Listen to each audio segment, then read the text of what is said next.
little bit closer, you can see this blue line is the fuel curve throughout the pool. It did at 5,400, we got as fat as 12.0, and it was getting a little leaner towards the end of the pool. Still not lean by any means, but leaner. It got to 13.0 or 12.95 right at the end of the pool.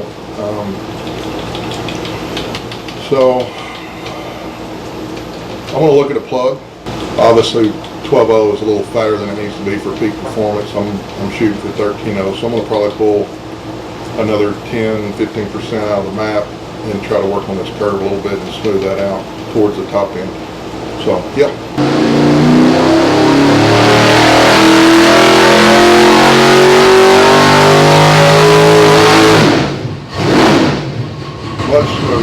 Yeah, I just made 794 foot-pounds of torque, 775 horsepower.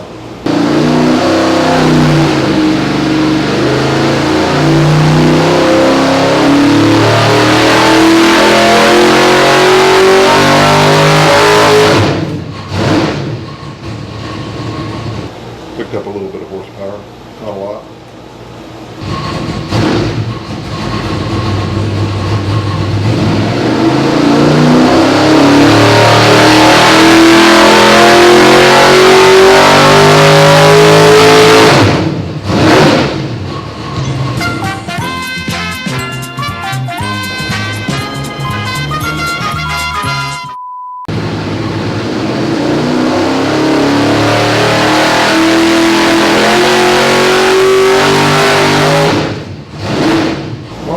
Well, it worked, just like it was supposed to.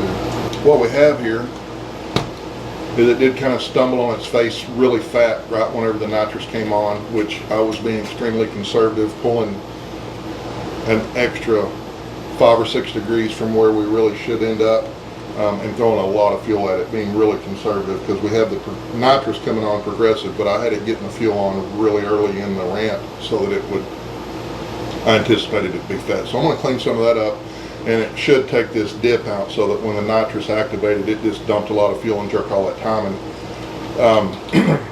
And we'll fix that. But what we do have here is, you can see once it cleaned up and got happy, we peaked out at 870 horsepower, which is just shy of making an additional 100 horsepower from what we made naturally aspirated, which is what it should have made. This is a direct port nitrous system with 20 jets in it, so 820s pound per hour should mathematically be almost exactly 100 horsepower worth of nitrous. So we're there even with an extremely conservative tune-up.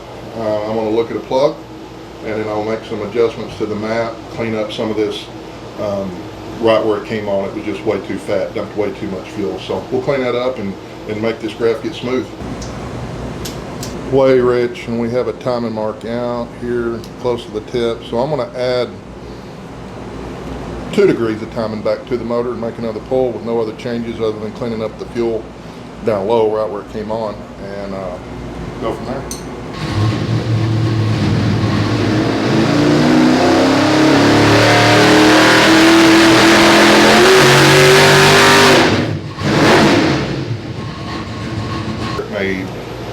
779 horsepower, and then when we turned on the nitrous and went right to 1,000. I still really have I have a lot of work to do right here, getting it to come on a little cleaner. I've got to put instead of fixed timing, I need to put a timing ramp in it, because I'm progressing the nitrous, but as soon as it activates, it pulls all the timing. So it's just almost killing the motor with being way too conservative on the amount of timing I'm pulling. Plus, it does have a fat spot there, and I need to clean that up in the fuel. But so it made 908 foot-pounds of torque and 1,001 horsepower.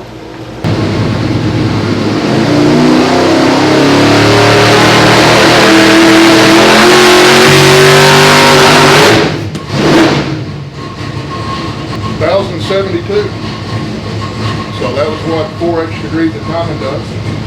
I did help the stumble a little bit, but you can hear it still stumbles a little bit. I'm just being too conservative on how I'm jerking the time out of the motor, but we're still getting the numbers we need to see. And let's see, so yeah, there's 986 foot-pounds of torque, 1,073 horsepower, and yeah, looks good.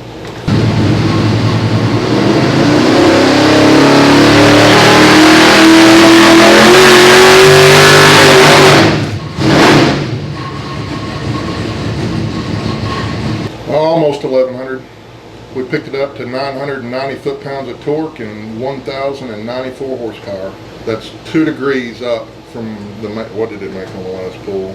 Last pull it peaked at 1,072, so we picked up 20 horsepower. I think we're going to call it good. All right, today's goal on the dyno was to clear 1,000 horsepower on 87 pump gasoline.